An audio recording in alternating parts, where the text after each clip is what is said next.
Choisissez d'être heureux. Choisissez d'être heureux. Choisissez d'être heureux.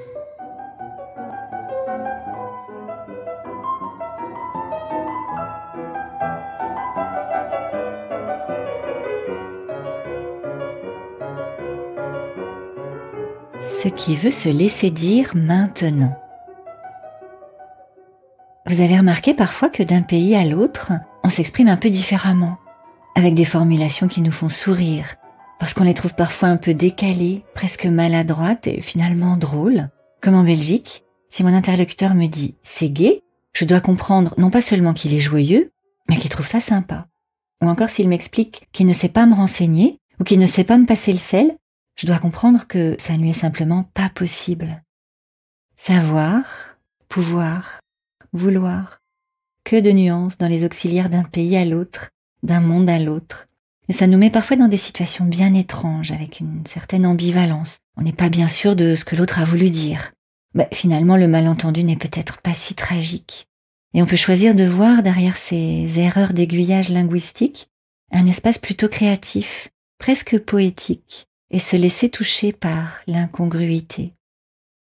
D'ailleurs, parmi ces petites formules pétillantes, il y en a une que j'aime particulièrement, parfois utilisée pour guider des exercices méditatifs lors de temps d'échange, des méditations dans le dialogue. Parce que bien sûr, méditer, c'est pas seulement rester tranquillement assis tout seul sur son coussin et observer nos processus intérieurs, c'est aussi parfois développer la conscience de ce qui se passe en nous lorsqu'on est en interaction avec quelqu'un d'autre. Ce vaste et passionnant espace de méditation appelé le dialogue conscient. Et c'est toujours intéressant que d'observer aussi ce qui se passe en nous juste avant de prendre la parole. Est-ce que j'étais vraiment en train d'écouter mon interlocuteur, sincèrement, profondément, honnêtement, puisqu'il s'agit dans le fond d'être honnête avec soi-même? Suis-je réellement attentif à ce que l'autre me partage, curieux, ouvert et disponible intérieurement? Point de culpabilité à n'être pas toujours parfaitement attentif, on pourrait dire que c'est tout simplement humain. Non, mon propos, ce serait plutôt de sourire avec bienveillance à ces moments d'écoute où l'on est davantage préoccupé de soi que de l'autre. Parce que bien sûr, on voudrait pas être pris de court, n'avoir rien à dire juste après que la personne se soit exprimée. Démunis pour lui répondre et pour prendre notre place à notre tour. Bah non, bien sûr, c'est une chose qui n'est pas envisageable. Alors, nous voilà prêts à imaginer par avance comment nous pourrions lui répondre intelligemment. Avec chacun l'intelligence qui nous semblera la plus appropriée. L'intelligence qui accueille la plainte et la détresse et qui soutient avec générosité et compassion. L'intelligence qui se projette et qui s'exprime volontiers en reconnaissant que « pour moi c'est pareil ». L'intelligence qui clarifie et qui structure la manière dont il faudrait sûrement agir à présent. Ou encore l'intelligence qui interprète comment les éléments pourraient tourner bien ou mal. Et il y a tant de manières de montrer à l'autre que l'on est intelligent et de se rassurer somme toute sur cette brûlante question. Mais dans le fond, lorsque notre interlocuteur termine de nous raconter son histoire, il est bien souvent arrivé dans un tout autre paysage que celui où nous l'avions laissé lorsque nous avions commencé à élaborer notre réponse.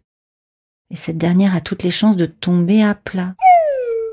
Quand on pense au mal qu'on se donne parfois pour construire une réponse valorisante, avouez que ça vous arrive, à vous aussi.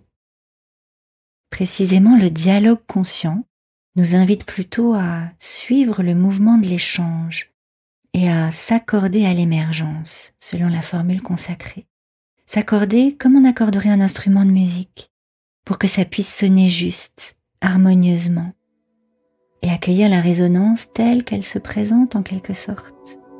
Avec cette question toujours un peu sibylline, comment est-ce que ça résonne pour toi? La résonance, quel mot étrange. Mais je m'étais pas aperçue que quelque chose résonne en moi, tant j'étais absorbée à maîtriser l'harmonie subtile de ma réponse. Oh là là, c'est très analytique tout ça, comme me l'a récemment fait remarquer l'un de mes amis méditants. Mais la sagesse n'est pas si loin derrière l'ironie, comme une invitation à davantage de spontanéité, de simplicité dans la relation et d'authenticité. C'est bien ce chemin auquel le dialogue conscient nous invite précisément, comme une forme de spontanéité consciente, avec l'idée plutôt de laisser s'exprimer juste ce qui veut se laisser dire maintenant. Ce qui veut se laisser dire. Quelle jolie formule. Je l'entends encore résonner, telle que nous l'a offerte Alexandre sur le programme de pleine conscience interpersonnelle qu'il dispense. Reconnaître que les choses veulent parfois se laisser dire et qu'il s'agit de les laisser émerger, presque même à notre insu, comme une chose qui pourrait s'exprimer après s'être élaborée en nous, pour vivre au grand jour et se déployer sûrement. Accepter de simplement se laisser porter par ce que la vie veut pour nous. Alors, dès aujourd'hui, lors de votre prochaine conversation, ne manquez pas cette belle occasion de laisser les choses être comme elles sont. Qui sait ce qui va se dire?